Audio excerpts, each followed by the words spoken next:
Okay, hello, and welcome to another episode of Movies and the People Who Love Them. My name's Emma. This is the show for anyone who's ever loved a movie for any reason. And every week I get to have someone on, someone new, and they just tell me about 4 movies they love. Sometimes it's their favorites, and sometimes it's just 4 that are special to them, and they just tell me why, and it's so fun. And this week I get to talk to my friend Lizzy. Lizzy, how are you? Hey everyone, I'm good. How are you? This is so exciting.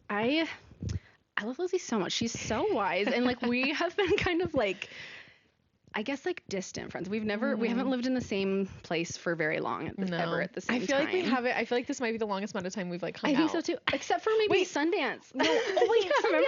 And then do you remember you pierced my earrings? How could I forget? Emma gave me my doubles. Oh my god. Emma unlocked my like. I'm gonna take back like my bodily autonomy. Time. Yeah, you're so right. You totally. Yes, I completely forgot about Sundance. It was kind of so sweet fun that we have that like. Yeah, it's like shared movie little foundation. movie experience. It is so fun. Lizzy's so wise. I just like, I don't know. I've like really admire Lizzy, and I just think she's so thoughtful and smart. And we've already spent, literally before we started recording, we already talked for an hour about like everything, and it's, I don't know, it's just so fun because I don't know, I just like I like really value her opinion and like her thoughts, and I think she's so smart, and I literally feel the same way about you. No, like seriously, just everything she says, I'm like, no, that's so true, and I'm like, if Lizzy thinks so, then that's like, then it's good. Like, I think then it holds weight for me. So, anyways, yeah, will you like tell us a little bit about yourself? Yes, what you do, what you're about? So I'm Lizzy. I think a huge part of like my love for movies comes from being a theater kid. Yes.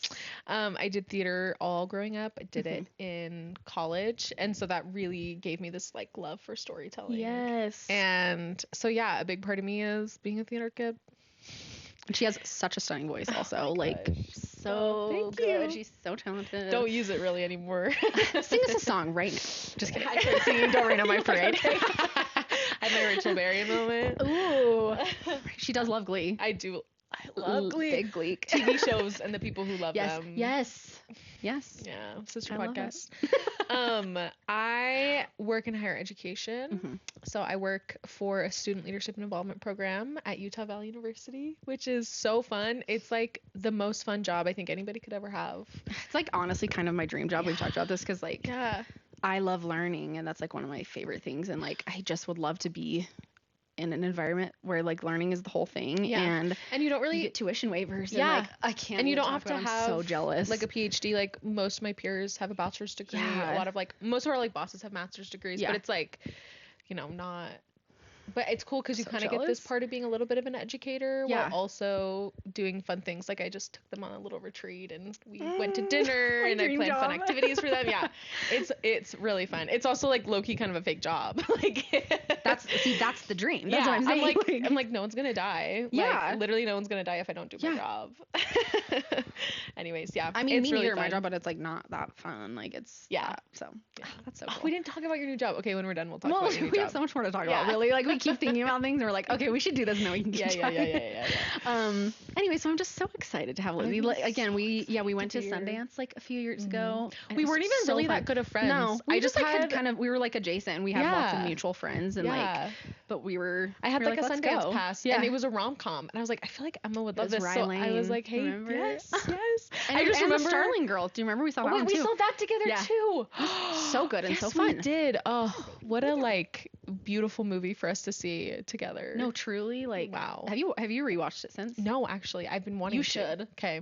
I rewatched Right Lane because we both complained about the subtitles because they have these really just like thick British accents. Yeah. Really thick British accents. And I was like, I even remember my rating and like what I said about it on Letterboxd. I was like, this is 4.5 stars, but like trust the next time I see it will be 5. 5 stars with subtitles. Yeah. And it was. It was. If you haven't seen Right Lane, we're not even talking about that today, but like go watch it. It is just the most delightful. It's one of those movies that it's like rom-coms are back. Yes. Yeah. Yes. And there have been those, and it's like so, because I love a rom-com, and that's one of them. Yeah. So yeah. Anyways, I love it. How sweet. How sweet. It was so fun. History. And she bought her TV stand from me. I did. Right behind us. You can't see it, but the TV stand that holds all my books and my movies. Yes. So this is really poetic. It's full circle. Absolutely. It has, I think, it has 3 of the 4 movies we're going to talk about today. And I see the book. Yep. And you see the book. Yep.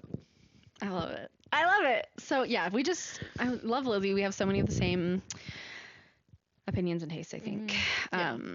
Yeah. So shall we get into it? Anything else you want to like share about yourself? No, okay. Just like maybe shout out Mallory Barr and Monroe for linking us together. Absolutely. We wouldn't be here without them. Thanks guys. Love you. It's so nice when you like make friends of friends. When they like become your friends. It's so fun, and it's just like your world becomes bigger and like their world. It's so fun. So what would you like to start with? Let's start with How to Train Your Dragon. Okay. This movie is like, there are certain movies that like when you see them, like I think of a certain person, and this one is yours for me. Oh like my gosh, I associate it so much. Closely with you. That means so much. I'm so serious. Me. Yeah. That's like that and Glee. Yes. It's like people think that's your thing, and people come to That's your brand. Yeah, do you want me to like do synopsis? Yeah, do like I think a lot of people have seen it, but like for anyone that doesn't, synopsis for the people. Yeah. So it's this like little Viking town, you know, it's like really vague about the place and the time period, but it's like Viking and Scandinavian, but it's also DreamWorks, so it's like lots of like potty humor, you know. Of course. Yes. But it's this boy, his name is Hiccup, and he is not cool or buff like all the other Viking kids, but he just wants to be able to kill a dragon so bad, and he shoots down a dragon. It's like a Night Fury. It's like the scariest dragon of them all, and they have this moment where the Night Fury spares him and doesn't kill him, and so it kind of starts this whole like journey for Hiccup of realizing, if you will. Whoa. I'm going to watch this movie differently next time. That. Literally deconstruction. I have not thought about his entire reality changes. Yeah. Oh my God. That's wow. This is why we do this, guys. This is why we do this. It just sort of kickstarts this whole journey for him of like realizing that his way of living maybe isn't right, and that they should change, and that they should learn how to live like peacefully with the dragons. Yeah. Yeah. This movie's so good. This movie makes me cry a lot.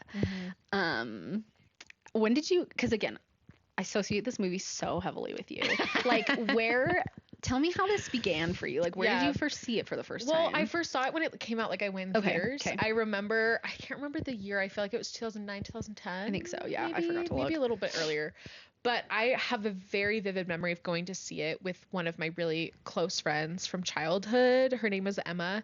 And we did a lot of things together. Like they just lived around the corner, and like she introduced me to Wicked. Like she got me into theater. Like so lots of like love for Emma and for her family. But we saw How to Train Your Dragon with them. I remember that. Like seeing the movie. I don't really remember much about the movie itself except for thinking it was really funny. Yeah. And honestly, I kind of forgot about it a little bit. Like I saw the sequel that came out, and I saw like the other sequel that came out. But what really actually developed like kind of an attachment for me was when I was on my mission. So I grew up with two black cats. And so we would always joke that like Toothless was like our cat. Yes. You know, because he's really cat-like. Yeah. And when I was on my mission, when I was in the missionary training center, my mom sent me like a little stuffy of Toothless. Oh, that's really tender. It's like actually literally over there. I should have gotten it. I saw it on your bookshelf. Yeah. And it would just felt like this kind of piece of home a little bit, like something that I could carry with me, and I brought it with me everywhere, and I would like it turned into a thing where I would like take pictures of Toothless at different places, like on my really mission. Sweet. Yeah. So like I'd always loved the movies. Like they're just it's a really good kids movie. It is. But I think like that experience, like being on my mission and being kind of like lonely and being you know missing home, like that really was like a part of home for me. And also like I had seen the third movie came out right before my mission, and the third movie is like I don't want to spoil anything because it's so beautiful. Have you seen it? I haven't actually. Is that the one with the white one? Yes. Okay. I need to. It's actually beautiful. I don't think I've seen the second one either. Actually, now that I think about it. Second one, like I think honestly, second and third are really solid. Like sometimes sequels to kids movies are like whatever. Yeah. But they're really solid. Okay. And the third one has because the movie, the guy who wrote it, Dean DeBlois, he said it was always going to be a 3-movie arc. Like he always knew, like from the beginning. Okay. That it was always going to end this way. And actually, when you read the book, so it's based on a book. Yes. Some people don't know that. It's based on a book, and the books are actually really, really different. Toothless in the book is like a teeny tiny little dragon. Is he really? Yeah, he's not a Night Fury. He's not like a big. Yeah. Okay, so it's like loose adaptation. Very loose adaptation. Okay. I mean, a lot of the characters are the same. Sure. Like, Rough Nut and Tough Nut and Astrid and all these characters, and his dad, like, he's the son of the chief. But the book, the very first book, it's one of those kids' books where they just keep writing more books, like Diary of a Wimpy or something. Which I love Diary of a Wimpy. I was like, that is the wrong example because I love it. No, I totally get it though. But the first book opens with this sort of monologue from Hiccup, and the third movie closes with that monologue. No way. Okay. It's beautiful. So it is like truly full circle. Yes. Okay. Yes, it's so good. So the third movie, the ending is really great. A lot of fans don't like the ending of the third movie, but I actually love it. I think it's a perfect way to like end the story. And I think it's just like, I can't say too much without spoiling it, but it's just like a really great way to teach kids about like having to let go of something and like just letting difficult things happen and just like being okay with it. Yeah. So anyways, I think it's just like a really great little story. I mean, yes, in part about deconstruction and in part of like sort of redefining yourself outside of the box that maybe people have given you to like be this way. Like everyone always told Hiccup like, oh, you're just this twiggy little you're a twinky little guy, you can't do anything, and then he becomes this like dragon rider. He's so cool, and he becomes a chief, and then he has a crazy glow up and then he's really hot. I forgot about that. The edits of Hiccup that I have in my TikTok, dude, I live for like when I'm scrolling on my TikTok and I see a repost from you and it's an edit of anything, because there's like lots. I feel like there's like the Ben and Leslie edits. There's like there's like the Little Women like edits. And then I just love an edit. I have a Lizzy folder reposted edit of How to Train Your Dragon edits, and they're I mostly love thirst that. traps of Hiccup. But yeah, I love it. I love that. No, it really is so good. Like, again, I need to see the second and third, but the first is like, even just on its own is it's so such good. a solid movie. It is. Yeah. And I feel like I've learned how solid of a movie it was when I saw the live action, and I was like, this is shit from a butt. I don't even know if it's come up in this podcast yet how deeply the disdain is that I have for live action remakes. They're so unnecessary. If anyone wants to talk about a live action, I want to talk about it with you. Like, please don't make me. Like the defendable one for me is Cinderella. That's the defendable one. Yeah. That's the original. That's the blueprint. Yeah. Every single one that came after it, shit from a butt. It's so frustrating because like it's just such a devaluation of animation as a medium. Like, anyways, so I do want to hear if you love them, but like just that's like the whole point of this podcast is like it's not about my opinions. It's about I want to hear and you love them. So, no, it's true. Okay, so like, what is? I guess like what did you feel like is the difference? Like what made you notice how truly like good it was? A lot of it was copy paste. Yeah. It was really copy paste. And it just showed how like the pacing was off. Yep.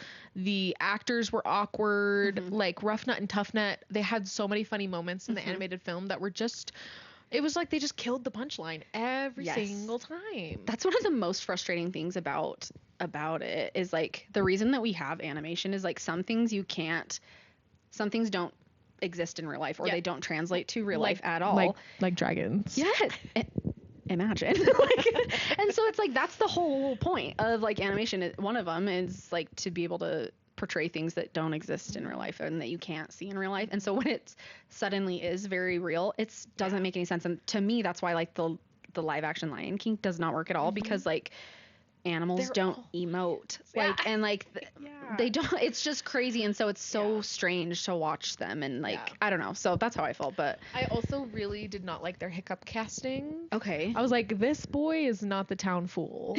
Like this he's boy, a little handsome. He's too handsome. He's too handsome. He's like mogging, and why like he looks like he has iPhone face, and he has like the he just has like, they tried to do like the Hiccup hair, and it just didn't work, and his jawline was too chiseled. I was like, this is actually a live action How to Train Your Dragon hate. Yeah, I'm not talking about what I love, I'm talking about what I hate. He's just like literally after I watched that movie, I was like, you cannot tell me that's the town fool. Yeah. Like he's tall, he's attractive. And that's literally the whole point of like the movie. Like that's the main character, and is that he's goofy. So frustrating. He's goofy. Like that's what's like so awesome about it. And like, like I have memories as a kid of us always being like, da da da, we're dead. Like just those moments. It's Hiccup's funny little one-liners where he's like, thank you for nothing, you useless reptile.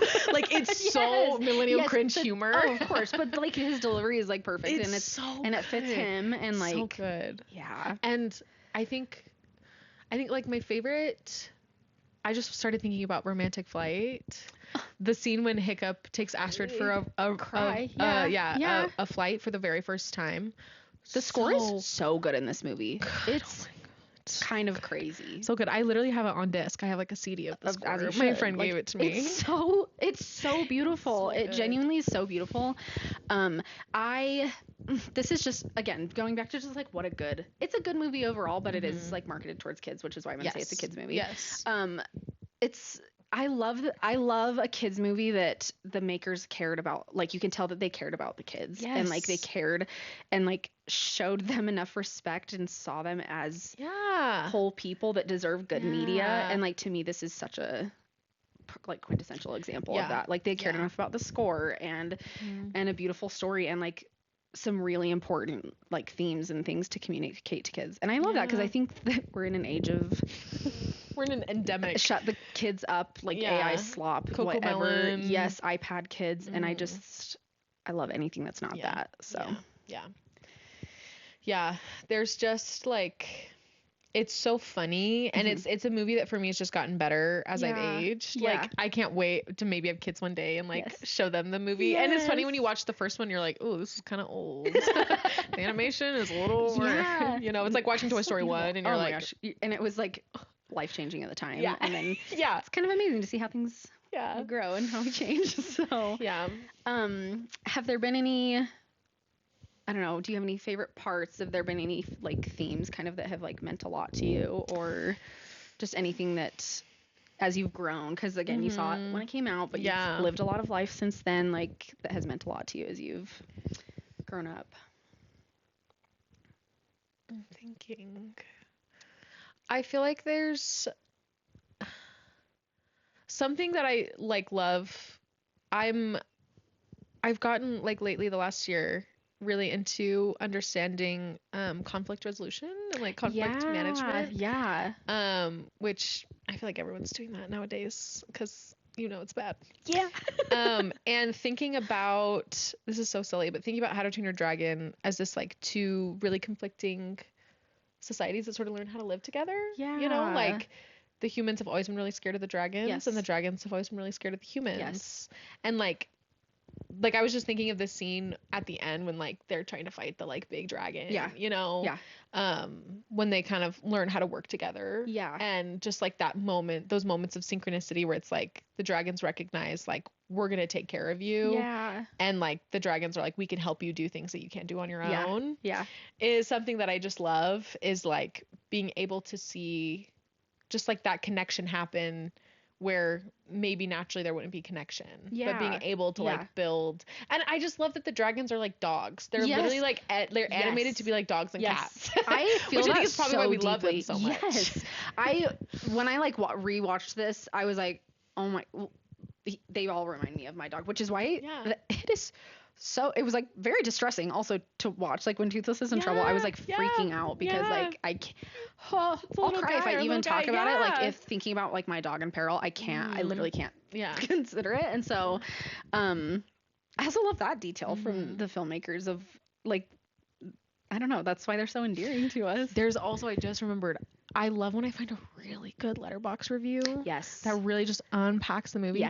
And there's a really good one about How to Train Your Dragon. If you follow me on Letterboxd, I've liked it, so you can go find it. Where he talks about how Toothless is a cat, and that's what makes him so great. Not only was he animated to kind of be cat-like, and that's the one thing I loved about the live action, is that he was a little more cat-like, but that trust has to be earned, because trust really has to be earned with cats. And they're also like, I love dogs.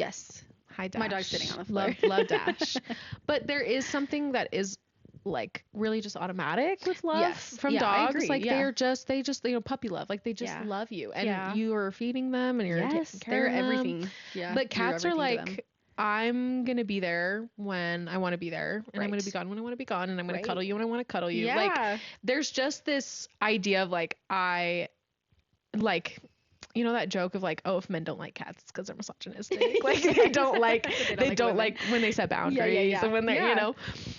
But I just love, there's this review just talks about how it's so great how Toothless is such a cat. Yeah. Because it's like this trust between Hiccup and Toothless really has to be earned. Yeah. And that's like the crux of the movie is like watching, like that's the best part of the whole movie is watching them learn to trust each other. Like literally, live for good and friendship. Yes.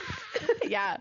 So anyways, that's just another piece of the movie that I love. Yeah. And like, again, it's great to watch the movie as an adult and to see these kind of ideas and themes that I was just having a good time when I was like 9 and saw it for the first time. And you had good taste then, and it was reaffirmed. Thank you. I also love that you like mentioned kind of this like symbiotic relationship that they end up like finding with the dragons, because that's like one of my very favorite parts of it. And I've always, I feel like such a square when I talk about this sometimes, but like but I'm gonna use the example of like monster movies as I kind of always end up feeling bad for them, the monsters, like or like a Godzilla movie or something. Like, to me, I can only really see them as like big animals, and animals are just like, they have no like malintent. They can't be like evil on purpose, you know what I mean? And so like I just end up always feeling bad for the monster, that it's like just being an animal and it's like doing their thing, and like they're being villainized and attacked, and so I feel like a loser when I say that, but that's also kind of, I loved that like Toothless kind of starts to realize that, and like there's no reason to villainize them and to do this. And so I love that, because I also think it's just like such a lovely reflection kind of what you were saying of two kind of groups that learn how to work together, and like I don't know, very directly in this movie, it's people learning how to like work with animals and work with nature. And like, I think that we could use a lot more of that. Yes. Instead of, so, you know, trying to work against the thing that's already there, but learning how to live symbiotically live with it, like live so that you both have beautiful lives, rather than like trying to take all the power and stuff for one group. And anyways, so I really love that. The third movie goes a lot more into that. Gosh, I'm gonna watch it and cry a lot, aren't I? Okay. You will. Oh my gosh. Trust. You will. Yeah. No, I love it. I love this movie, and I love how much you love it. It's so good. It's so good. And I just love that people like, it's become something really sweet that like people will think of me like one of my best friends, her husband made like a little 3D printed like Toothless statue that's like on my desk, and I have that like makes you feel so good.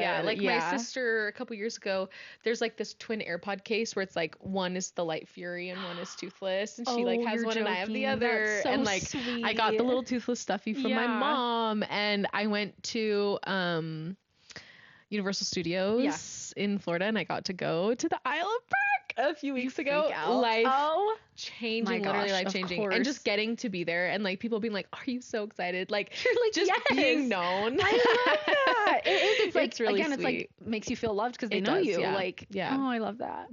That's really tender. Is there anything else you want to like share about it? Anything else you feel about it? Just, no, it feels good. I love that. We covered it. Yeah, almost everything. Love. Number 2. Little Women. Hell yeah. A movie that I both adore. I was really excited to talk to you about this. Me too. Because I know that you love it. I know that you know that I love it. I don't know how much we like really talked about it, to be honest. I think we talk about it because we both watch it like every Christmas. Yeah. And we like frequently. We'll talk about like every time one of us will post about it, like, oh my gosh. Yeah, and we'll like comment on like Letterboxd reviews and stuff. So, I think I comment on your reviews the most, and you for me too. Yeah. No, for sure. And I know you love the book, and so like it's this is gonna be fun. Adore the book. How did you? Well, I think I don't know. There's been enough. It's about 4 sisters. And I think we've done enough like synopsis of it before, like people know. Yeah. It's about 4 sisters in the Civil War era, and kind of just like literally their lives. It's literally just coming of age. The whole thing. It's coming of age. Yeah. How did you? let's like start maybe with like just how you came to the story at all, because like sometimes it's book first, sometimes it's movie first. Yeah, like, it actually was the 1994 movie first. Okay. So with Winona Ryder, Christian Bale, Claire Danes. I loved that movie growing up, and I had never read the book. I tried reading the book. I was a big reader when I was younger. Tried reading the book, didn't really stick. And my senior year of high school, this is so funny, I saw the musical. The musical is really bad. Is it? It's really bad. Some of the songs are really good. Like there's a song that Jo sings at the end of Act 1. Okay. You know, the end of Act 1 song is always just like the punch. Yes. So she sings this song about like, I'm going to be astonishing. Like, I'm going to do it. I'm going to like move to New York. Like that's her choosing to move to New York, and like, you know, and I saw the musical, and I knew literally when I was watching it, I was like, this is so terrible, but I was so touched by it. Yeah. And that's what part of why like I love theater is because it can be so bad. Yeah. But you're like, wait, there's something about being there and like the feeling there. Yeah. It's something really special. Yeah. And then it was like a month later, I was taking, this is so dumb. You guys can make fun of me for this. I was taking my AP literature exam. Ooh, okay. And you know how they kind of surprise you? They're like, here's your essay question. And they give you a list of books. Yes.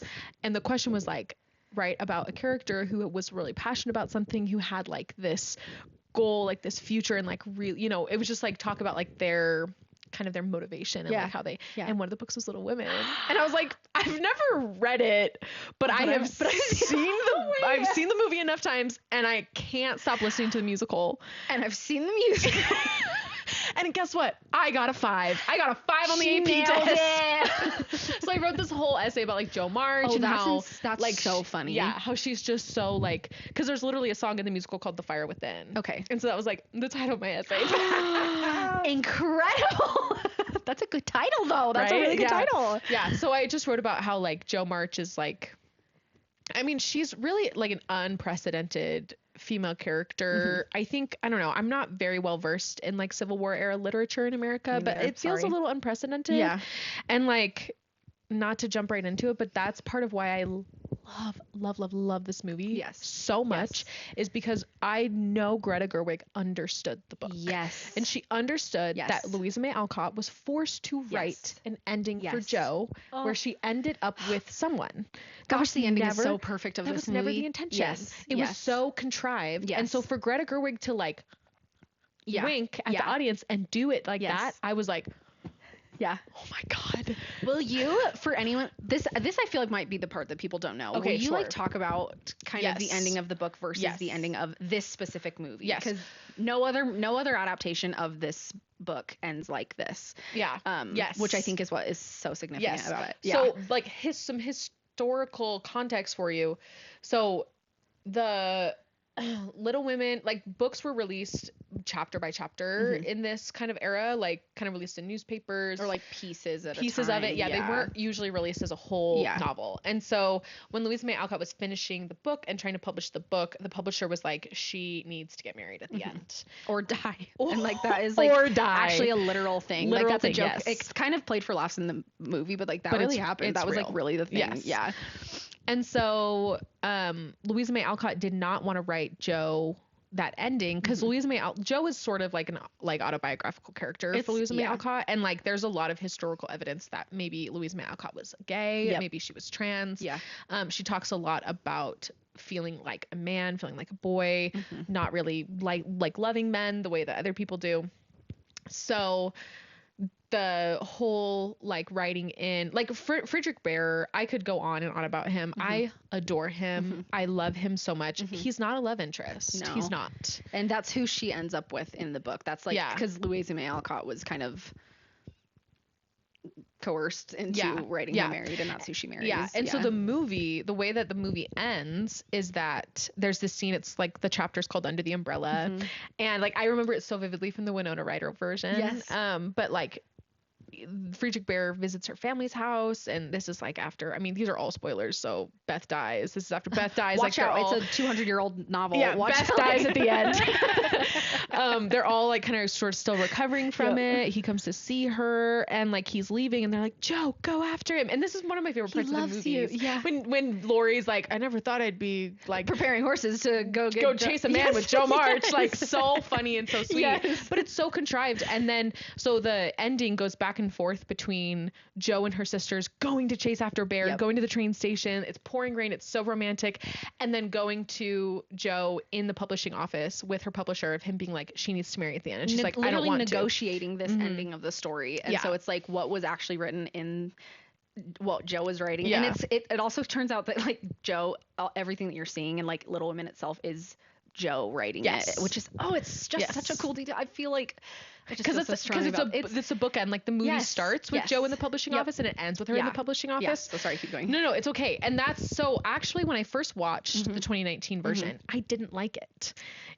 Interesting. I know. I didn't know that. I know. So I came home. It came out when I was on my mission. Yeah. In December 2019. Yeah. So I came home. It was one of the first movies I saw when I came home from a mission because I just loved the story. I loved the original movie, and I didn't like it. Okay. And I was like, man, that sucks. That was disappointing. Right. I think I just had a hard time with the jumping timelines a little bit. But then I went through a faith crisis. We're getting real personal on here. I experienced a faith crisis, like a major deconstruction of my reality. Yeah. And that Christmas, so I watched it like April. Yeah. And then that following December, I was like, you know what? I'm going to throw it in. I'm going to try it one more time. Yeah. And I was like sobbing, like uncontrollable, inconsolably sobbing. Because I saw this moment when Meg is getting ready to get married. And Joe is like, don't do it. Let's run away. Yeah. She's like, you will be bored of him in 2 years and we will be interesting forever.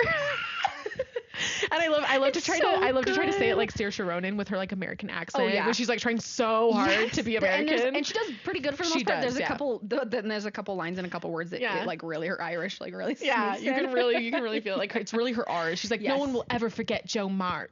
Yes. March. Yes.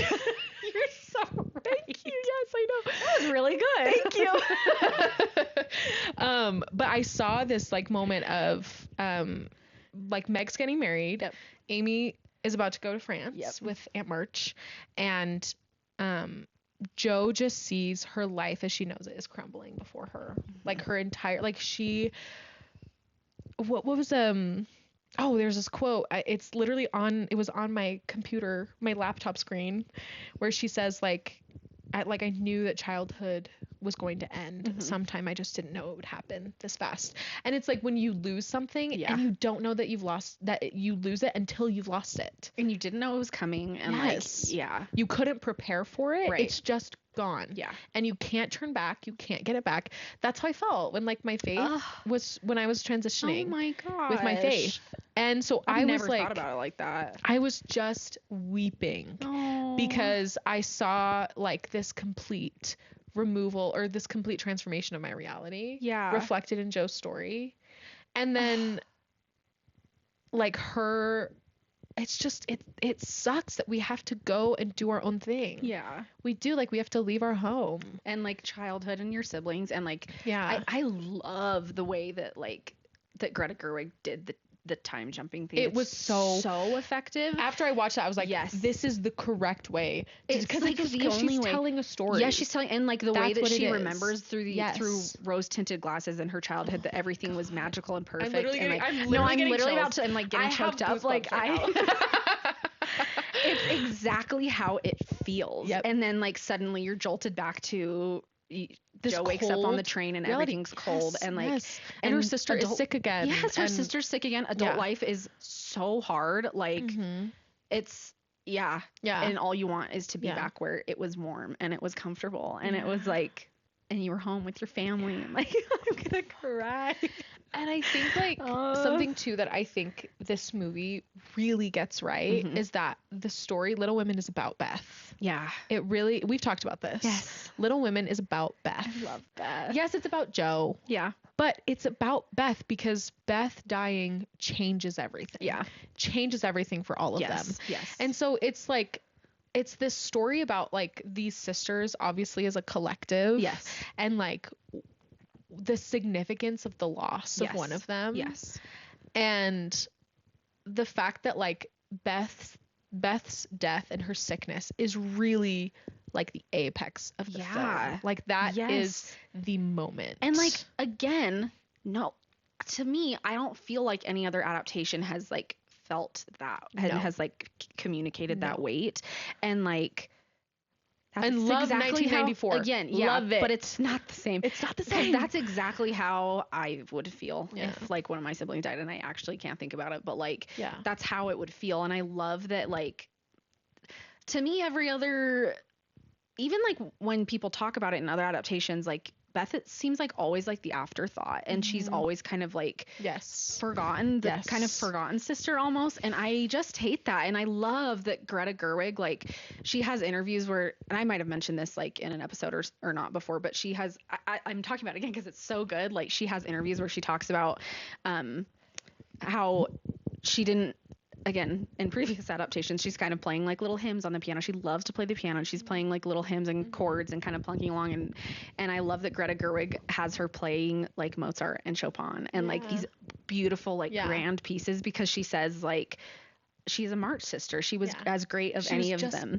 She was not marked for death. It was just what happened. Yeah. And like, of course she would be playing these big pieces. Like, and so I just love, like, Greta Gerwig literally understands the book. She sees every part of every character. Like, oh, I love it so much. And there's also like, I don't know if we've talked about this before. One of my greatest pet peeves of the history of the world of all time is when people are like, Joe and Laurie should have been together. I'm like, shut the fuck up. You don't understand the story.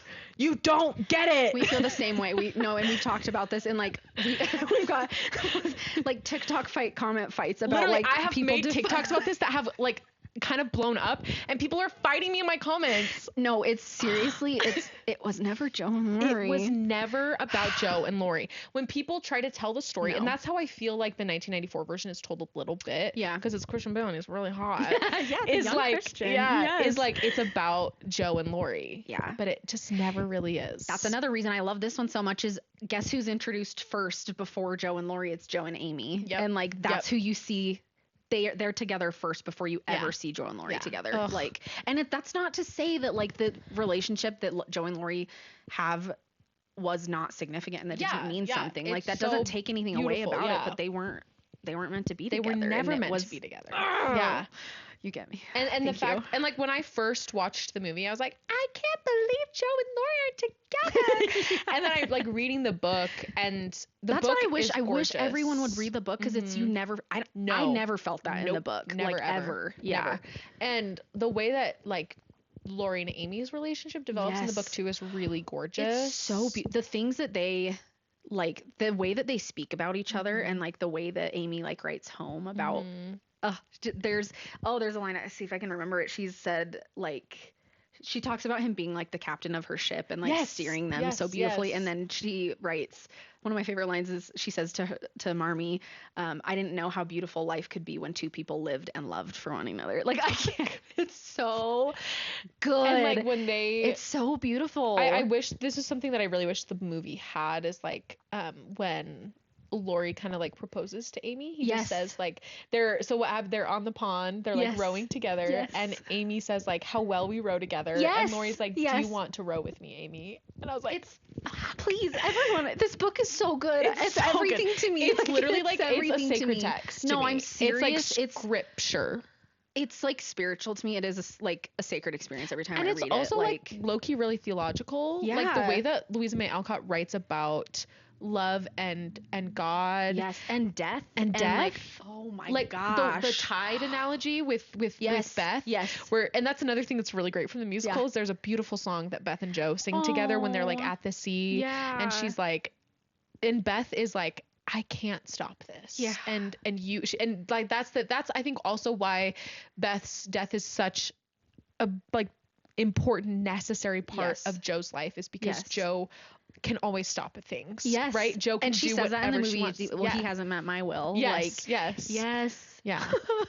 So like just the way that like the musings on love and God and death and family in that book. Like I read the book after I watched the movie that time and I was like tears streaming down my face. Like, cause again, I had lost my faith. And so I was like, I have found a sacred text, like I don't really want to read my scriptures anymore, but now I have Little Women. And it teaches me things about like love and God that like really resonate with me. Yes. Yeah. By their fruits you shall know them, and everything good comes from God. And there certain things and I do feel comes from Little Women. Yes.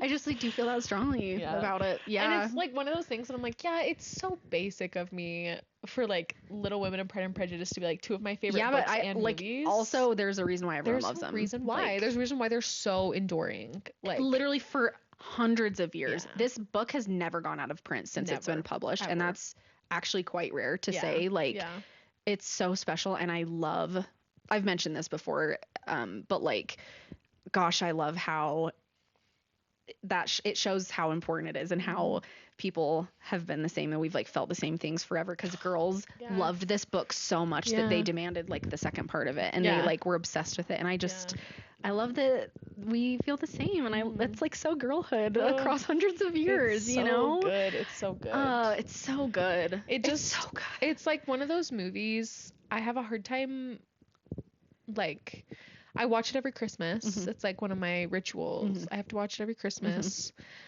and I have to prepare myself because opening credits, sobbing. Like it's one of those movies that like, something I love about movies is that you can just feel things. Like you can just turn them on and you can just feel it. It's like it's just that catharsis that like art is supposed to do for you. And that's one of those movies. It just makes me feel so much, and I love it. I love it.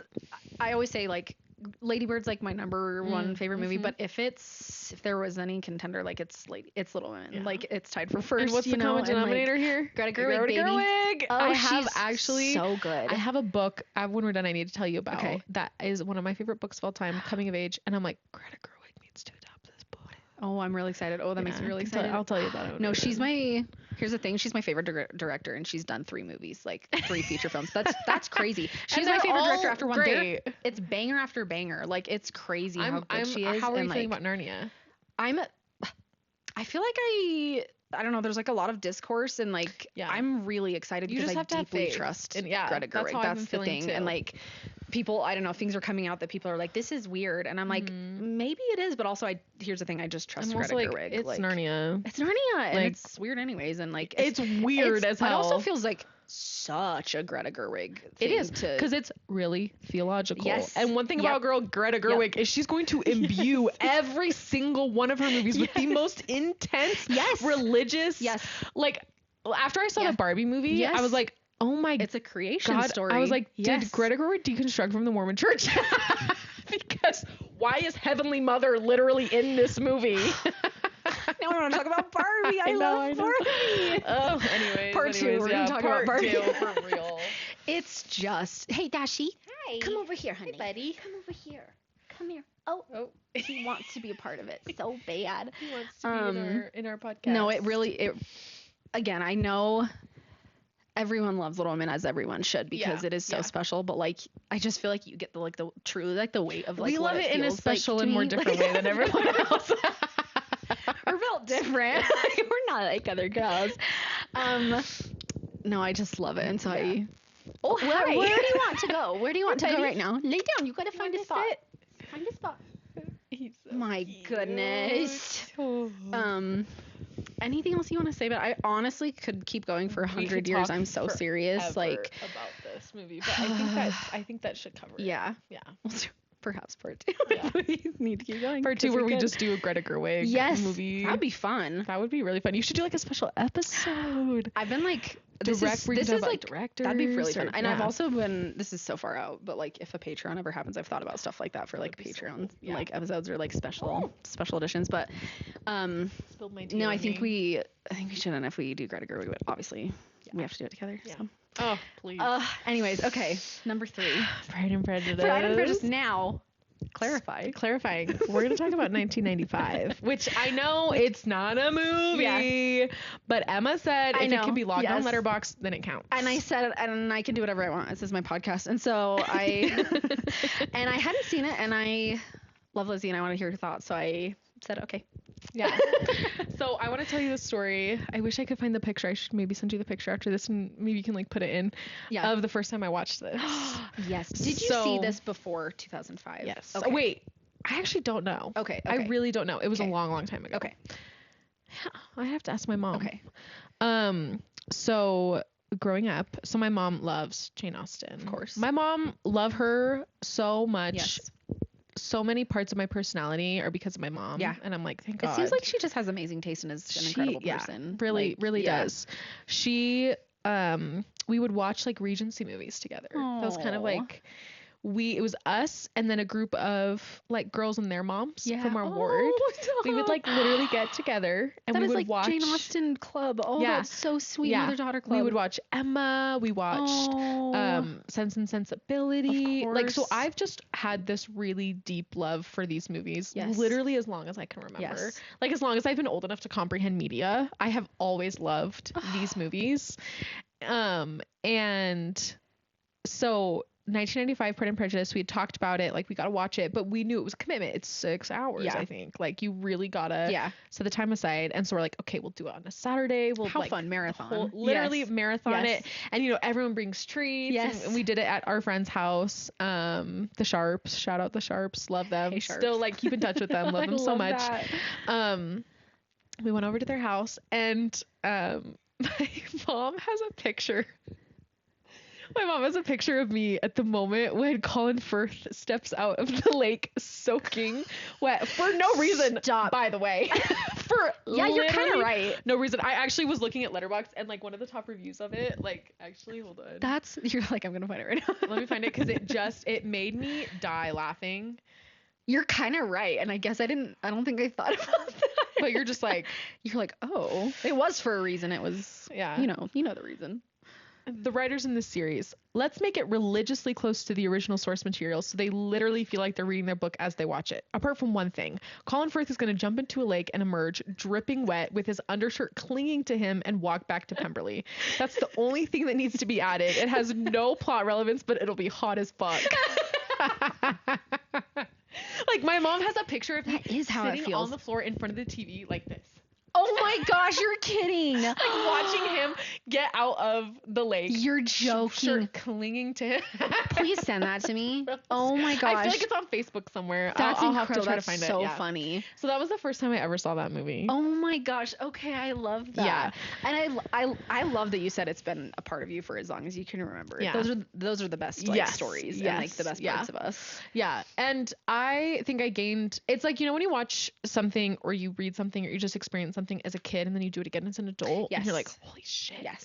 Like I can't remember as an adult like when I rewatched this one. Yeah. Because for like I love 2005. I want to make it clear. She loved 2005. 2005. I really do. It's like as everyone does. Right. If I want to get the story in a really digestible way, 2005, great. But I also love to turn on 1995 if I'm like cleaning, if I'm doing like big tasks or projects. Like it's such a great background thing for me to be watching. But I remember rewatching it like a few years ago. I was on like a little trip with my family at one point in between, and so I was like watching an episode, and my dad started watching it with me, and my dad is like, "You do know that I love this show?" And I was like, "You're kidding." Wait, really? He's like, "Yeah, this is like one of my favorite like movies." Yeah. Shout out, Dad. It's Father's Day today, so shout out. It is, yes. And as we were watching it, I started picking up on some of the things that Mr. Bennett says. My dad says them. You're I was like, kidding. wait, that's like my dad has said that to me as a kid. like he's just like quoting Mr. Bennett. And yes, you didn't even realize. he literally quotes Mr. Bennett. Oh. So it's just really sweet to me that I have this like love, obviously, of like Regency movies and Pride and Prejudice from my mom, but also like my dad from your dad also apparently loves this movie. That is so tender. There's also something so like there's certain things, not this necessarily, but there's certain like movies and things that you love because your parents love that, like, removed from it, you maybe watch it and you're like, I don't know if I would really care at all about this if my parents didn't love it. Like, this isn't even a great example of that because I think I'd like it if not, but I would not feel the way I do about 1982 Annie if my mom didn't love it as deeply as she does. And I love Annie because really I love my mom. So I think those are the most like special reasons that we love something.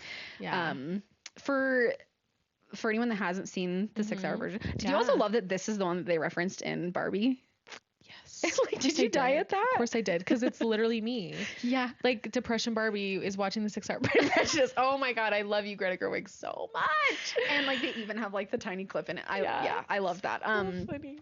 Will you kind of, for anyone that hasn't seen it, will you talk about just the differences? Yeah. So the 1995 is way more faithful to the book. So it was actually kind of discourse controversy when 2005 came out. A lot of people didn't like it because I didn't know that. Yes, because like they cut out a whole character. They cut out many characters. Like Charlotte Lucas has a sister, Maria, who's present a lot. Caroline and Charles Bingley have a sister and a husband who they're not there at all. So the 1995 just feels a lot more full. It is so like book accurate. Yes, it really does feel scary, like scary book accurate. There is like so many lines are just exactly from the book, like screenplay from the book. Yeah, and I feel like there's something about like I feel like the 6-hour version can really be funny in a way that the movie can't as much, because it just has a lot more room to breathe. Sure. And there's still so many funny and great moments. Of course, 2005. But like I remember when I reread Pride and Prejudice recently, I was like laughing out loud at it. Oh, Jane Austen's so funny. I also feel like I know you've seen Emma, and it's not like it's almost as good, I feel like, as like all of these. I love it, and I think that movie's hilarious. Yes. I think it's so funny, and funny. I just know that Jane Austen would have like loved it, and I know she was a funny girl, and like I know she appreciated that, and so I love when you can feel like the spirit of the author in it, and I feel like that's here too. And there's something too about Colin Firth's Darcy that I think about that. So I love Matthew McFadden. To be clear. Let it be known. Yes. Love Keira Knightley. Love Matthew McFadden. There's just something about Colin Firth's Darcy who's just a little bit more awkward and like to me a little bit more personable. Than Matthew McFadden. Like I don't really know. It's like he's awkward, not in like a goofy way. Like he's not like Bingley, but like I don't know what it is. There's just a difference. Like Matthew McFadden's Darcy is a bit brooding. Yeah. A bit more brooding. Yes. But like darker, tall, dark, and handsome. Yes, and he is, of course. And there's just like, I think it's probably because, again, like everything just has more room to breathe in the 6-hour version. It's time. Yeah. So there's just a lot more time to develop these characters. And like the scene... It's just hard because they're so different. Like, I don't want to compare them, but like the scene in the 2005 when Darcy comes in and finds Elizabeth alone at the Lucases, or at Charlotte and the Collins house. Yes, like, not the Lucases, like Collins' house. And he's like, this is a lovely house. And then he like leaves. So funny. So funny. So funny. Yeah. But in the book and in the 1985, he comes in, he stares at her, he sits down, he looks away, he stands up again, he walks over. Like, it just is so funny. Yeah. Because he just doesn't know there's more time what to do. And it's hilarious. And there's also something about the way that he looks at her. Yeah. Like that scene when Georgiana's playing the piano and Caroline makes a joke about Wickham. Yeah. And Elizabeth gets up and like goes and she's like, oh my gosh, I'm sorry. Like Georgiana like left you alone. Yeah. And like Darcy's just looking at her from across the room. I'm like, He's just like yeah, little moment. Good Darcy.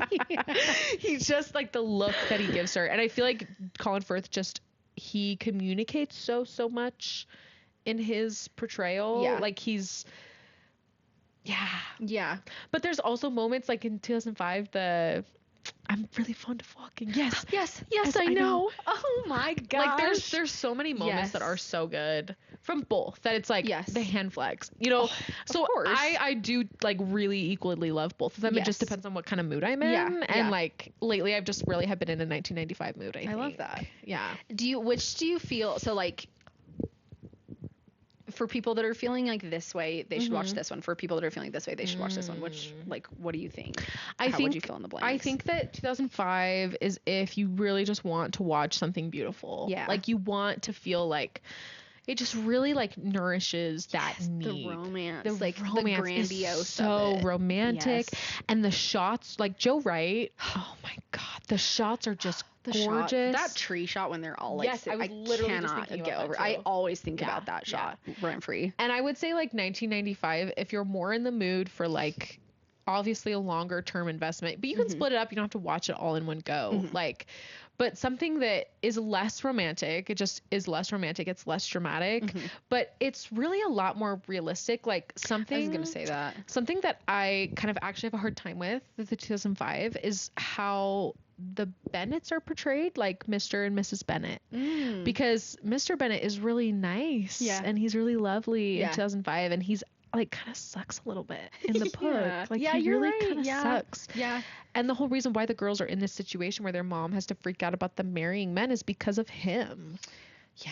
You know? Yeah. And like he clearly has a lot of disdain for his girls. Yeah. And he just likes Lizzy because she's most like a boy. Yeah. And so I do appreciate that. I think the 1995 is more accurate to that, and like a really important part of like the love story between Lizzy and Darcy and even Jane and Bingley is that like they don't really have a great model of love. Yeah. They don't really have a model of love. Like, like I remember really, Pride and Prejudice, like the audiobook, there's a narration by Rosamund Pike. Oh, I don't know if you've listened to it. That has been in my library forever, and I just haven't gotten to it yet. I will just turn it on if I'm like can't sleep, if I just need to listen to something. Yes. And so I like know a lot of just like the text really well. Right. And there's like this specific chapter that starts with Lizzy kind of like, you know, it's like an omniscient narrator or whatever, talking about how like Lizzy knows that like love in marriage, I think actually Charlotte says this, like love and marriage is entirely a matter of chance. But like there is like a chapter heading that starts with like Lizzy kind of musing on her parents' relationship and how like her mom is a lot like Lydia, and her dad just sort of married her because she was fun and silly, and then that really like wore off really fast, you know? Yeah. So there's something that like obviously I really love. What's his name? The actor who plays Donald Sutherland. Yes. He's so sweet. Yes. And like he's just an endearing man already. Yes. And, like, he's so sweet. Yes. And like the moment at the end when he's like, you know, do you love him, Lizzy? Yes. Like so sweet. But I also just kind of love the reality that is portrayed. And he's also funny, you know, like he has really funny moments. Like my dad loves him. My dad loves his little one-liners. Like I think I don't remember. No, it is in the first episode where the line where Mrs. Bennet goes like, they're so thrilled that Darcy's coming, and like there's this chance for one of the girls, you know, to marry him, and so she's so thrilled about that, and she says something like to her husband, she's like, nothing you ever could do could vex me again, and he's like, dang it. He's like, what a bummer, or something. Not that, but like he says something along those lines. That's really funny. So, gosh, I have not read this book in 15 years, so I really need to reread it. I think you would love it. Because I'm sure I would. Another reason why I just love this story so much is because it's this story of how love is so transformative. Yes. Something I've really been thinking about the last few weeks is it's near the end when Lizzy really realizes that she got Mr. Darcy all wrong, and that Wickham, I think this was after Wickham and Lydia ran off together, and she's talking to Jane about it, and she says, until now I never knew myself. Yeah. That's what love is supposed to do. Yes. Unfortunately, maybe we were talking about, it's really uncomfortable. It really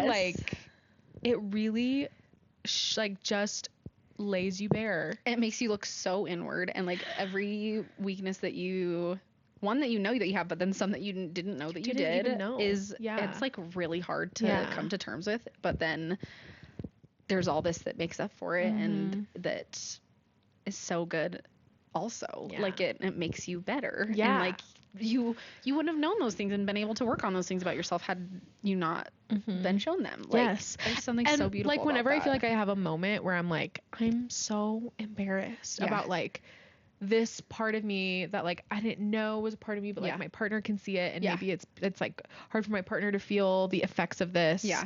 But like I just think about Mr. Darcy. Yes. Like I'll never have it that bad.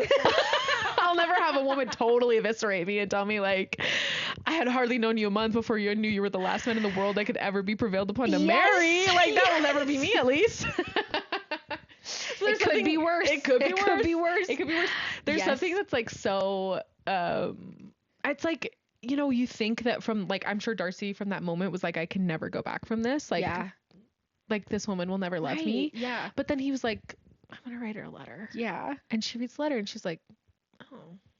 And then she spends more time with him and he spends more time with her, and she's like, wait a second. Yeah. You know? And I also love that, like, I think Mr. Darcy also is like, I shouldn't have acted like this. Oh, these parts of myself that I'm embarrassed about. Like, I need a change. And so it's like, it's not even necessarily the person. I mean, it is the person, you know, not seeing you entirely, but there's also again, recognizing parts of yourself that you need to change and to be better, be better for that person I love that. Yeah. He says, there's this thing that he says, it's a little more fully like expounded upon in the book where he basically, it's like their kind of second proposal scene where in 1995 they're sort of just like walking together. And it's so like, what I love about it is just so like mundane. Like they're just on a walk and Kitty is with them and then Kitty runs off to go find Maria, and it's just Lizzy and Darcy, and they're like, should we do this? And Darcy says like, he says, I was a selfish being all my life. As a child I was given good principles but was left to follow them in pride and conceit, and I might still have been but for you, dearest, loveliest Elizabeth.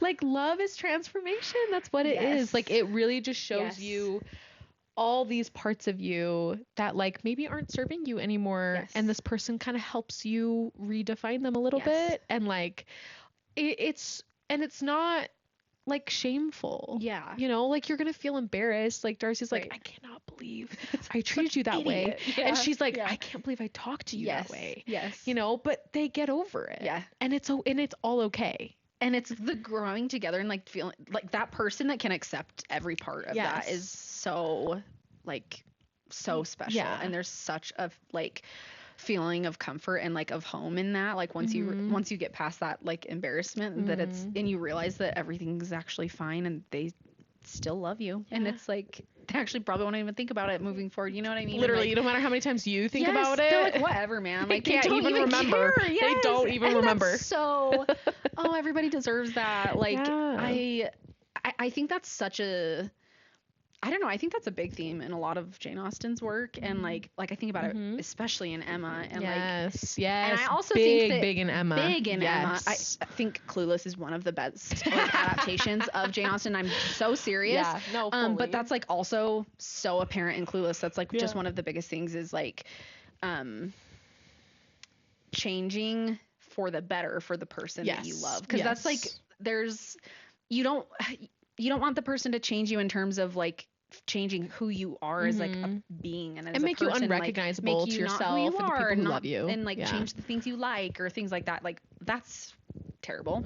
But like to make you better and to push you and to like help you grow, like and that's the part that's good. That's the best part of changing, and I love it's not fun in the moment. No, like it's horrible. It's not fun. It was not fun for Darcy or Elizabeth after his failed proposal, and you know it was like really hard for her after the whole thing with Lydia happened and finding out what he did for their family. She's like, oh my God, I can't believe he did that. Like, and she felt so embarrassed. There's this quote.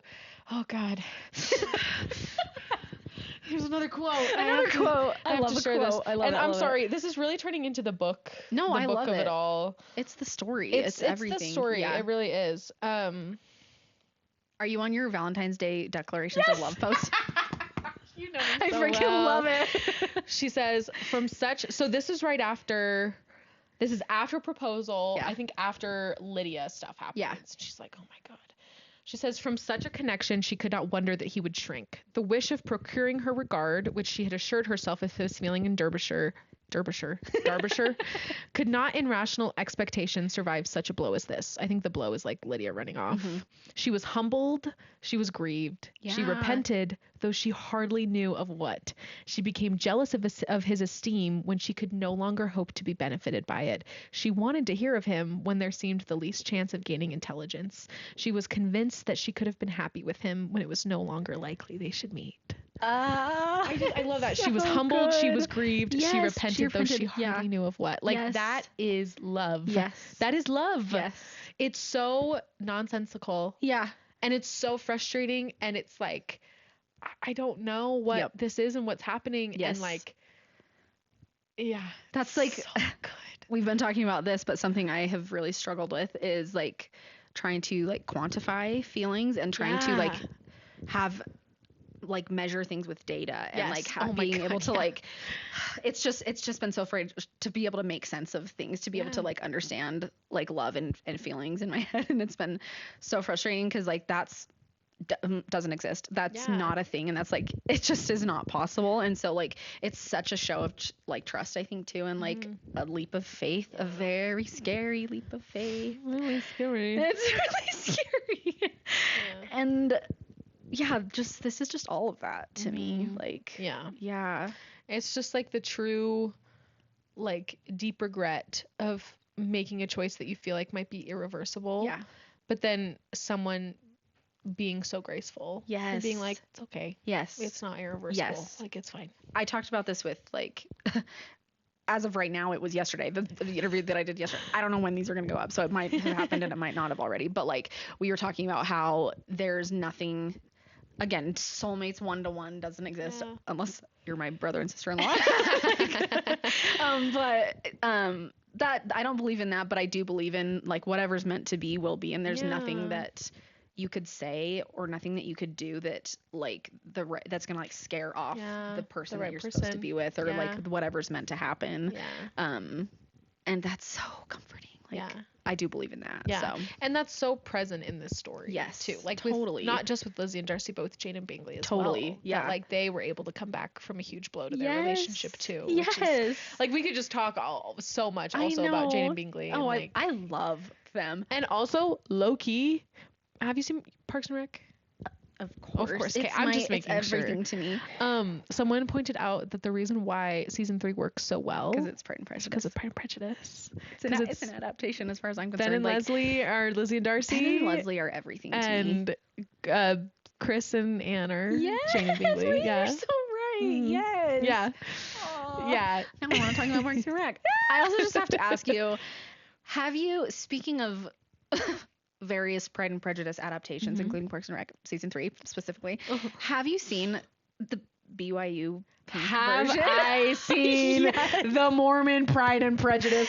One of the funniest movies in the world. I'm so serious. I'm obsessed with this movie. It's so I think good. I think it's genuinely very good. I think it's kind of an incredible I think it's so underrated interpretation of this story. It's a modern retelling. It's so amazing. It's the only way that the story could really be retold. It takes place literally in modern day. With marriage. Yes, Mormons. It takes place in modern day Provo, Utah. Everyone's Mormon, and so literally shot and filmed Provo, Utah. BYU campus, baby. Like in front of the Provo Temple. I'm so obsessed. I'm so glad. How have we never talked about this? I love that movie so much. It's so good. That movie, we were like on Sundays there were certain things, we only could watch. Of course. Mine were Mary Poppins and Sound of Music. Sound of Music was a big one for us. And only church movies, that was it. Church movies, yes. Ours was like some Disney Sound of Music. It was usually a musical that we were fine to watch. Or that. Like any kind of like the Mormon comedies. Prince of Egypt. Yeah. Oh, of course. So like Pride and Prejudice, we spun that constantly, the pink one. And it's just so good. It's so good. Actually, I found out my boyfriend has never seen it, and I was like, make him watch it. We're gonna watch it. I can't believe he's never seen it. No, I can't believe it. I mean, actually, I kind of can, low key, but to me, it felt like such an ever present part of my life that I can't understand how anyone could see it. But then you realize you're like, oh, this is actually really wildly niche. I watched it actually with that group of girls that we would watch these Regency movies with, and I remember being like, meh, whatever. But I rewatched it like a year ago, and I watched it on a plane, and I was like having to keep myself from laughing out loud. Yes, it's so hilarious, fucking funny. Collins, oh my god, you have to multiply and replenish the earth. Perfect. This was and like I'm sorry, spoilers. Guys, really, spoilers. So skip this. When the fact that Lydia and Wickham running off is them going to Vegas to get married. You guys, it's perfect. This movie's such a good adaptation. It's so good. Yeah. I love the Darcy in it. Yeah. He's so cute, so handsome. Sweet. Oh, so sweet. The curly hair, soft spoken, Mr. Darcy. The first kind of like proposal of them in the bookstore. I'm obsessed. Now I want to watch this one. Oh my gosh. It's so good. So good. It's so good. Okay, I'm really glad. I'm so glad I needed to talk to that. Because I really feel like it's underappreciated. I do too. I'm so serious. And I think if like it's hard because if you don't know enough about like Mormon culture, maybe it's not as accessible. But I still think it's pretty accessible. Like it's not even overwhelmingly Mormon. No, it's just like that's the setting. That's like the vehicle to tell the story. Yeah. And really, it could be any kind of like conservative, like religious group, right? But like it's such a good vehicle but it's just to so tell much better it because it's BYU like Provo culture. Yes. It's so like, and I'm sorry, the fact that Jane is like a beautiful Latina. Oh yes, and she's the enigma. Do you have any idea how accurate that is to BYU culture? Perfect. It's like perfect. Those Mormon missionaries who go on missions to Latin countries and then come back and they are upset. Yeah. And they speak Spanish. And it's like yes. Perfect. I love that movie. Yeah. No, that was the first Pride and Prejudice I ever saw. That's awesome. That is so awesome. Oh, I need to rewatch that. Yeah, I do. I love it. I'm really glad. I needed to ask you about that. So, anything else you want to share about Pride and Prejudice? No. Shall we end on the BYU Pride and Prejudice? We shall. And we'll leave it there. And we'll leave it there. And close with Save the Best for Last. You knew I had to save the best for last. This is also the movie that is most recently been added to like my top 4. Yes. You only saw it. When did you see? For the first time. Mad Max Fury Road. Oh my gosh. So I actually watched it because Furiosa was coming out. Yep. One of my good friends, Joey, shout out Joey. We worked together. We had a student job on campus together, and Joey loves movies, and he would always like get a group of people together, like, hey, let's all go see like this movie coming out, you know. Joey actually low-key like kind of inspired me to like love movies in the last few years, because I just kind of saw it as like this great fun event that you could share with people, like let's all go see this big movie that's coming out, you know. So shout out to Joey. Is one of the best parts. Like, it's like experience it with people. Yeah. And so he was like, hey, I'm like want to go see Furiosa, like, you know, you or your friends want to come. And I was like, yeah, I just have to watch Mad Max Fury Road. I've never seen Fury Road. So he comes over and he watches it with me and my friend and my roommate. And I am literally like the credits roll and I'm like, yep. Like that's genuinely all you can feel. Like I have just never, there's no movie like it. No. There really isn't. I literally can't even put into words like just how phenomenal a story that it is. And all the like I love a movie that just says something without saying anything. Yes. Without saying a single thing. Yep. Like, but it's there and you can see it and you know it and it just gets better the more you watch it and the more like every time you watch it it's like it's like as good and better, like as the first time. 60-second synopsis. 60-second synopsis. Tell us. We are in a really barren, like Australian desert. Post-apocalyptic. It's bad, post-apocalyptic, really bad. Like one of the first scenes is the main character Max like biting the head, eating a lizard. Like that's how bad it's really bad. Two-headed also, like two-headed. Yeah, like, these are really bad. Lizard. Yeah. Really bad. Like they say like the earth is sour, like our blood is sour. Yep. Like there's some interesting things in here about different like atypical bodies. Yes. But that's fine. Yes. And so basically it's like the whole movie is like a car chase. It's like this woman Furiosa is trying to transport, this is again spoilers, so Watch this movie. It's the best movie. Watch this. It like, literally is. Yeah. She's trying to transport goods because like the way that these societies are set up is that like there's like these like concentrated like civilizations almost. Colonies where they each kind of have a good that they can trade. And the one where this story starts is their good is like fresh food. They are the only people who have water, so they're the only people who have fresh food, so they're going to trade with the bullet farm because the bullet farm can give them bullets, and then they can trade with gas town because then they can get fuel. Gosh, I love this movie. I love everything, the names, I love everything about it. Gosh, I get so excited when I talk about it. It's like the world building, and I know like obviously it's preceded by like the movies in the 80s, and aren't there comics?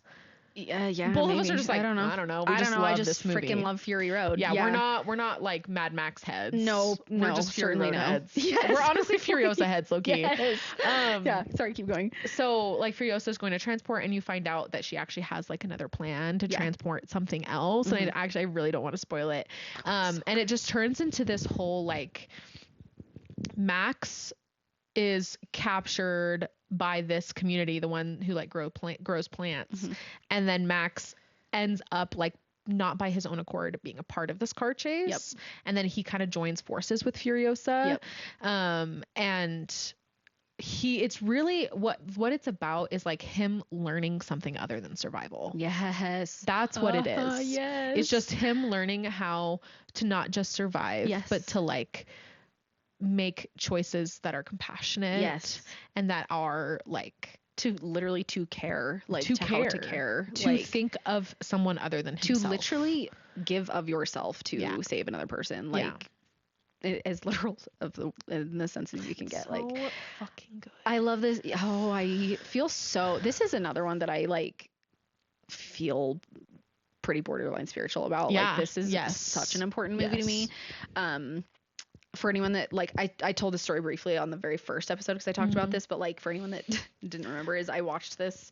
I saw this like years ago. I've seen it several times, but like one of the reasons it's so special to me, just like a piece of the pie, is it was also before Furiosa, and I watched it with my brother and sister-in-law, and we had such a fun time. And like it is so special to like see a movie that you love and that you know they're gonna love, to see them watch experience it for the first time, because that's as close as you can get as like you experiencing it for the first time almost. And so that was just so much fun because it literally the whole movie's a car chase. Like it's so incredible, and it's like, so unexpected. It's so like you never know where it's gonna go in like the best possible way. It's just like, oh God, it's so good. Should we go into like spoilers and everything and talk like details? I think we should. Please watch this movie. We're gonna talk spoilers. We're gonna talk spoilers. It's like, so I was watching that video essay. So we love this video essay. I'm gonna link it. It's so good. Before I watched this video essay, and I've said this in my Letterboxd reviews. Did I send it to you? I sent it to you. Oh, you did. Okay. I was like, because I freaking have spread the gospel of this video essay. I love it. Anyway, what was I saying? I'll put it in the show notes, but before I saw this, and I say this all the time, before I saw the video essay, I was like, I'm like pretty sure Mad Max is like, Fury Road is like probably the best movie of all time. And after I was like, I think it's the best movie of all time, perhaps.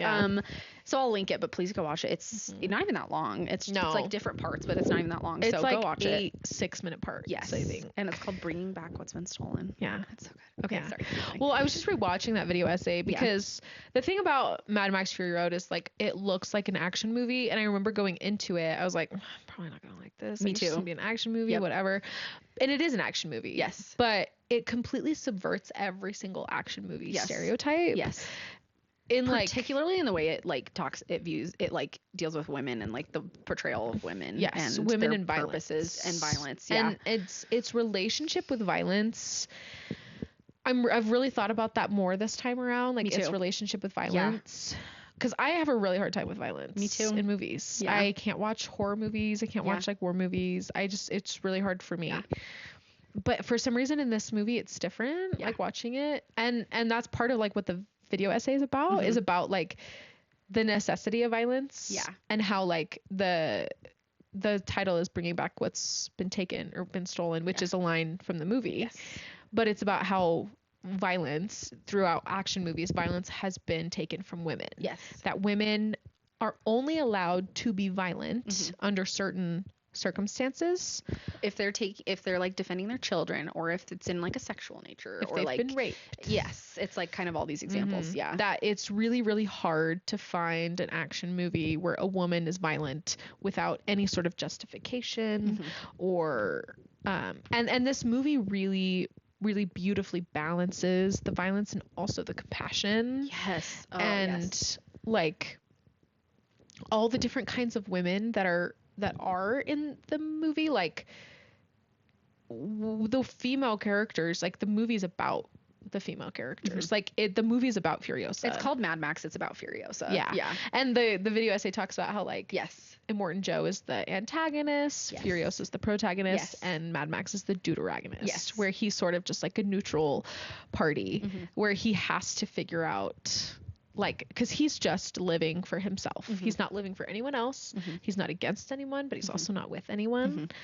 And oh god, it's so good. The moment when Furiosa and Max work together for the first time, literally, when I was watching it on Friday, I was like, wait, which part are you talking about? The part where she like uses him almost as like a tripod for the gun. Which part are you talking about? I don't know. It's just like the first time that they're working together, and yeah. there's synchronicity of their movements, of them like handing each other the guns, stepping up out of like the oil rig and just like, you know, the choreography of everything about this movie is so incredible. I don't know how I didn't really notice the score until now. I think probably because the movie's really over, like constantly stimulating. So I think maybe that's why is like I've seen it enough times to like I know what's happening. Right. That like now I can finally really listen to the score. But the backing to that moment too, I was like, it's the best movie of all time. Yes. I have so many notes. Let me go to my notes. All these other movies I can literally talk on my ass forever about. I'll like add a couple of context while you're looking at things. So you find out that the kind of Furiosa's other plan is Immortan Joe has these wives. Yeah. There's 6 of them, 5 or 6. I can't remember. 5. I think there's 5. Yeah. But they are like he like calls them his prize breeders. Yeah. And they're meant to repopulate and to have babies, and because all like people are really sick, and like that's why Max is there. He is a blood bag for one of Immortan Joe's like little, they call them war boys. This movie's so insane to talk about because like every like term of it, because the world building is so deep, and like it's so good, and you're kind of just handed it to it. And you're expected to go along for the ride, literally. And like, I love that about it. And so anyway, so that's why Max is there, is he's a blood bag to one of the war boys that gets like, that's on this car chase and is trying to get Furiosa and the wives back, because she's taking them to freedom, and she's taking them back to where she was taken from, which is the green place of many mothers. She has like no memory really. She was taken. This is what the Furiosa movie is about. It's about her prequel. She was like kidnapped again, taken, literally taken from this place, the green place of many mothers, where they actually have water and like it's like food and plants. It's beautiful. And it's still like, it's only like 20 years ago. Like it's still in this really post-apocalyptic world. But she's never been back, but she has this hope that it's still there. And so she takes the women with her. Yes. It's so good. So that's the context that I was just going to add. Yeah. Something that I really loved watching the video essay, no one in this movie is passive. Yes. Everyone is in relationship together. Yes. Whether they are the antagonist or the protagonist, like they're all like, even like that was a kind of the point of what they were talking about. So these wives are beautiful. Yes. Beautiful. It's like Zoe Kravitz, Riley Keough, whatever. So. I don't know. Beautiful, beautiful women. And they're not violent because it's never been accessible to them. They've never been taught violence. But they still aren't passive. They'll fight back. Like there's scenes of them fighting. When Max first approaches them, they try to defend Furiosa from Max. Yes. Like they like pull the chain that's attached to his face, and like they're not fighting him, but they're like keeping him from her. Yeah. Like, when like Immortan Joe on the car chase had caught up with them and he was about to shoot them, one of the wives who's pregnant opens up the door and uses herself because he knows that he's not gonna shoot her. Yes. That's as a his shield favorite one to protect Max and Furiosa in the driver's seat. So it's really like no one in this movie is passive, and all of the women develop this relationship with an understanding of violence. And like there's literally a line where one of the wives, when they meet up, they finally get to where they think should be the green place of many mothers, and they find out that it's not there anymore. And it's devastating. Like this beautiful, gorgeous moment when Furiosa, like literally scream. When she, like, I was like, this is Dune if it was good. Just kidding. Dune is so good. The film bros are gonna freak but out. I was like, Denis Villeneuve could only wish he could capture a shot like this of her. Like on the anguish that she is feeling when she realizes that her home is like gone and she will never go back. She like, it's so devastating, and this like scream that she lets out is it's so sad. And so, but they kind of connect with the women. They're called the Vulvolini, which I love. Love the Vulvolini. There's a line in the video essay that says Mad Max ain't good because it's subtle, and like I think about that a lot. I think that's like such a like through line here. Yes, but it's like, but in the best possible way. Anyways, and they're like kind of camping out for the night, and one of the wives, the beautiful wives, is talking to one of the Vulvolini, who's really old, like weathered, tanned face. Totally. And she's talking to her about how she's like, I've killed everyone I've ever met out here. And she's like, oh, I thought you girls were above all that. You know? And she kind of explains to her, she shows her a bag of seeds that she has of like heirloom seeds from the green place. And she tells her like, we didn't have to do this. Like there was abundance. We had enough. We could live together. But like violence is a necessity. And we have to protect ourselves. When you're forced to do it, you're forced to do it. When your back's against the wall. And it's also really interesting as a conflict resolution devotee for me to watch something like this and to think about like, because obviously violence is the worst case scenario with like any sort of like major conflict, but it's in a completely different context, right? Is that like they've already dealt with the worst case scenario and more. You know, like they don't have food, they don't have water. Like this is just the way that they live. And so it's just like a really interesting, the story is just sort of this like procession of giving back women this ability to be violent without any sort of justification. And something too that the video essay points out that I really love is that for women in action movies, you really have to build empathy for them. They like have to earn it. They have to earn it. They have to deserve it for some reason. Because men hate women, and the primary audience of action movies are men. And so men need to be taught to respect women. But in Mad Max Fury Road, the empathy is automatically given to Furiosa immediately. Immediately. You have to gain empathy for Max. Because he has a mask over his face for the first like, you don't see him like 45 minutes. You don't see his full face, but immediately you see Furiosa's full face. You see her brand on the back of her neck. Her head's been shaved. Like she's missing an arm. You see like she has like her signature look is she has like the oil from the car like on her forehead, and it makes her eyes just pop. And like the video essay guy pointed out like this, like we immediately connect with her because we can see her. And she's like, Charlize Theron is so phenomenal. I feel like maybe this is a bad thing to say. I feel like she was kind of an actress who's a little bit before my time. A little bit. Like I think so. Just when she was really big was like 90s, early 2000s. And I think like obviously she's like an iconic actress, but it's just like I don't see her. Wasn't as familiar. I just don't see her in things the way that I like see Timothy Chalamet fucking everything. You know what I mean? Like her era of being in everything was a while ago. So it's like I just haven't been exposed to her. So watching her, and same with Tom Hardy, honestly. Like I don't see him in a lot of things nowadays. Like just seeing them be so good in these roles. So good. Oh, yes. It's just like it's one of those movies that I feel like words will just never suffice. No, to talk about it. Fellow like this feels you're gonna laugh, but like fellow Mormon baddies, you're gonna understand that when there's a part in the Book of Mormon where he's feeling so overwhelmed and he says, I cannot say the smallest part of what I feel. And that feels silly to equate to a movie, but that's how I feel about things like this and like Little Women and like it really like this is why I feel so strong about movies and like art and like because it makes me feel like this, you know what I mean? And like it communicates things like this, and I just love it. And I love like again the video is so good. I love the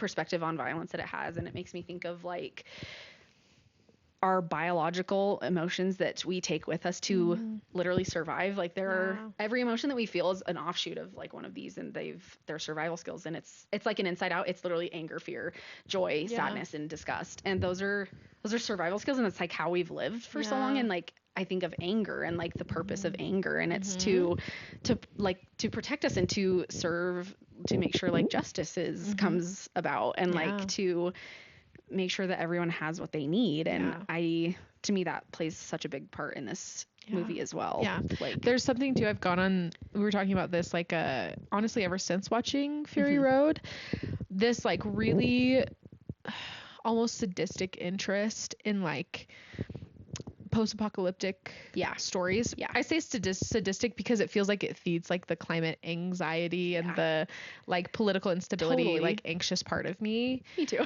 But like, I've read these books. I read Station 11. I don't know if you've heard of it. Cloud Cuckoo Land.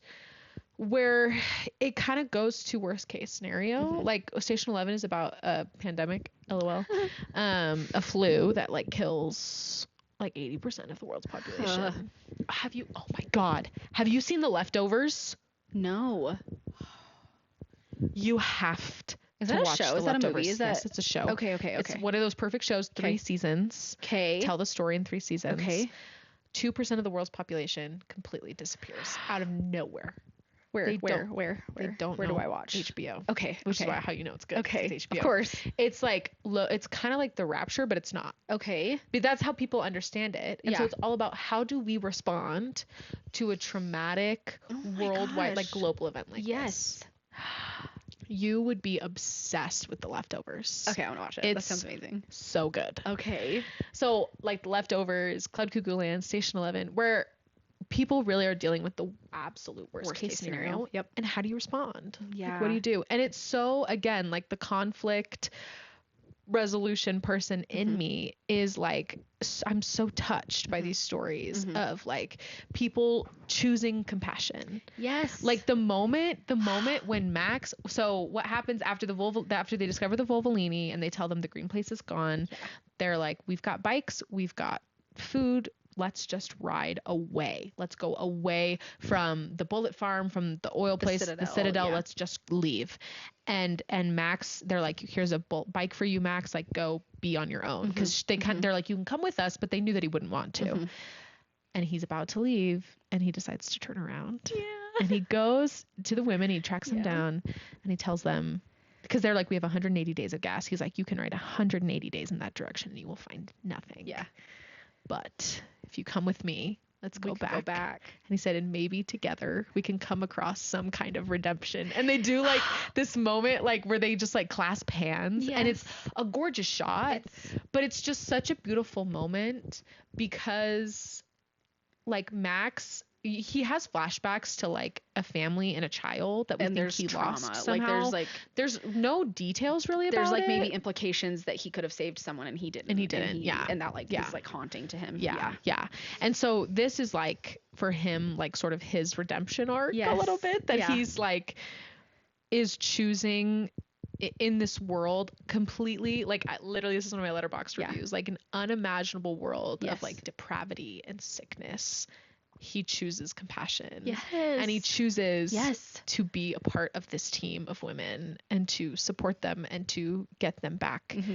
And they go back, and then he leaves. And my other favorite line comes right after that is, and they're kind of like, they're all considering this plan, and it kind of shows everyone, and Nux is the other, Nicholas Hoult is the other man that's with them, the only other man that's with them. I know, I love Nux so much. Name my firstborn son after Nux.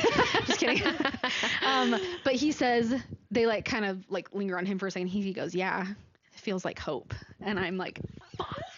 Could cry right now. Because also this is a theme going back to earlier in the movie when they were driving in the war rig trying to get away from like, again, it's an endless car chase. Like there's always cars behind them. Like they're always going to, there's always this looming threat of these cars catching up to them. Where Max and Furiosa, all the women are asleep in the backseat, and Max and Furiosa are at the front and they're talking, and he's like, you know, where are you taking them? What are you looking for? And she's like, we're looking for hope. And he's like, what are you looking for? And she says, redemption. Yes.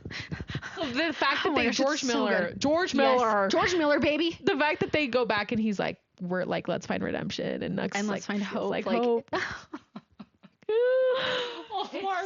It's so good. You guys, this movie, and gosh, I love everything about this movie. And I don't know, spoilers, it ends great. It ends happy. Like, everyone has what they need, and they kill like the bad guy. They kill the bad guy. Like, they go back to the Citadel, and one of the things that, like, Immortan Joe, the antagonist, he withholds water from the citizens, and like everyone's like desperate for water. Imagine.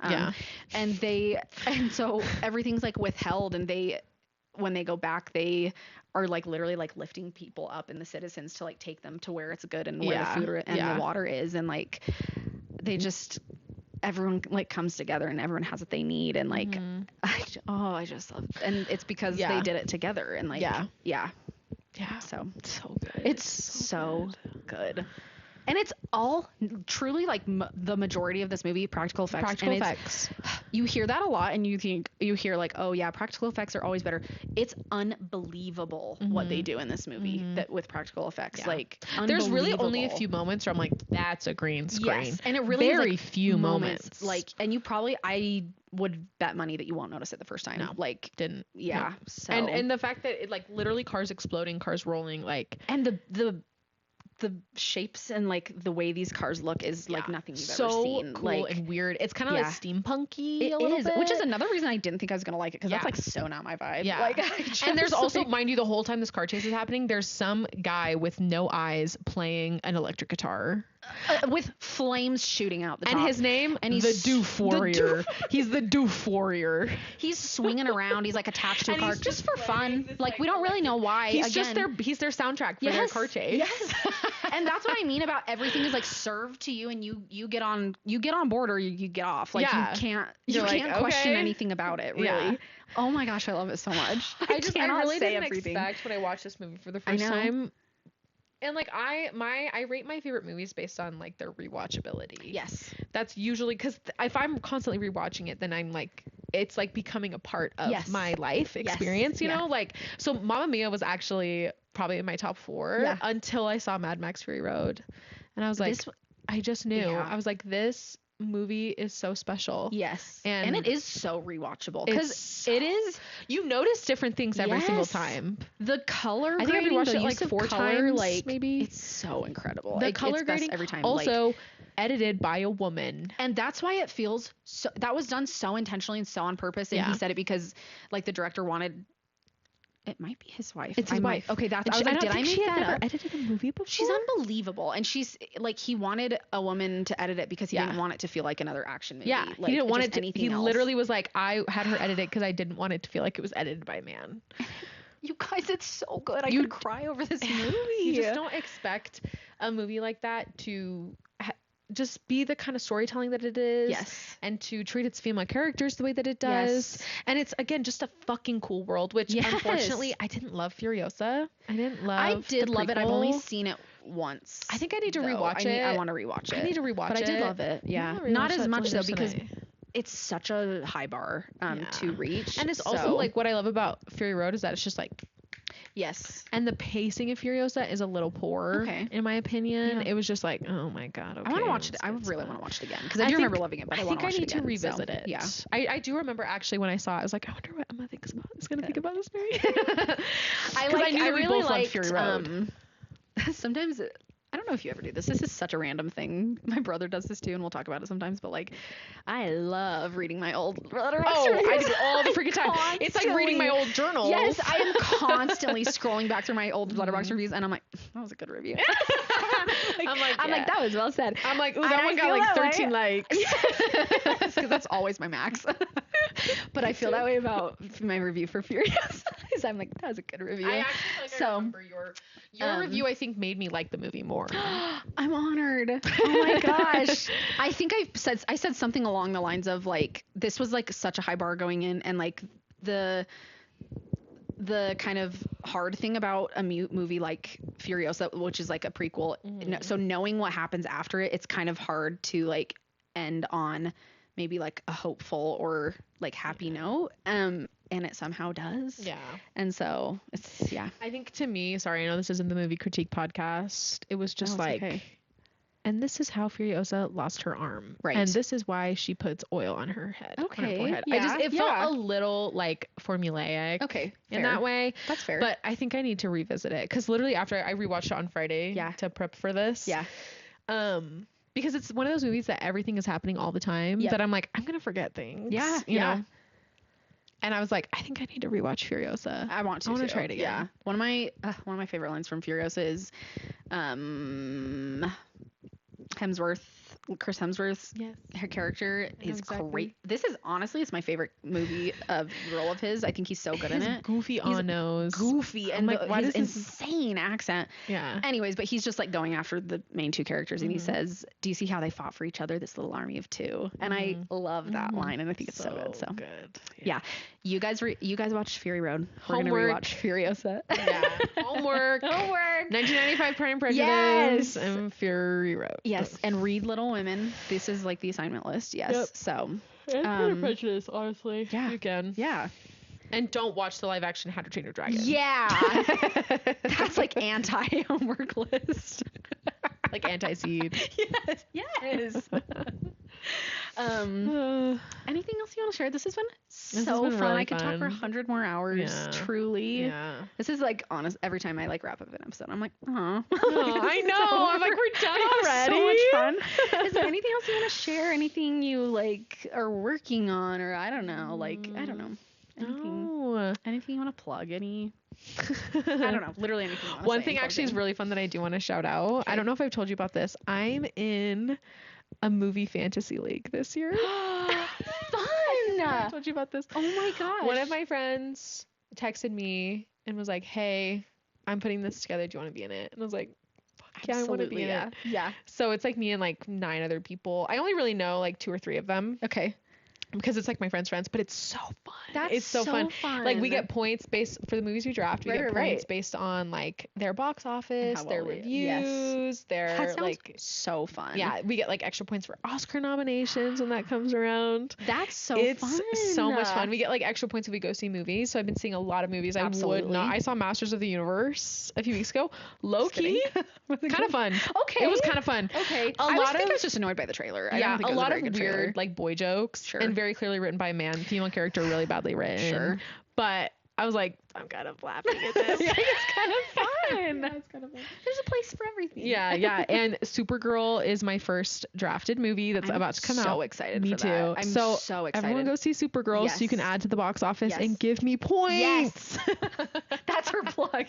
That's my plug. Lizzy win go the movie add draft. To the box office to Supergirl, okay? Everyone loved Superman last summer. Yes. You better love Supergirl. You better. Because that's on feminism. And that's on feminism. Yes. And Mad Max Fury Road. It is though. It honestly sounds insane. It's like the most feminist like movie I think I've ever seen. Yeah. So yeah. Lizzy, thank you so much. Thank you, You're Emma. The greatest. This was You're so fun.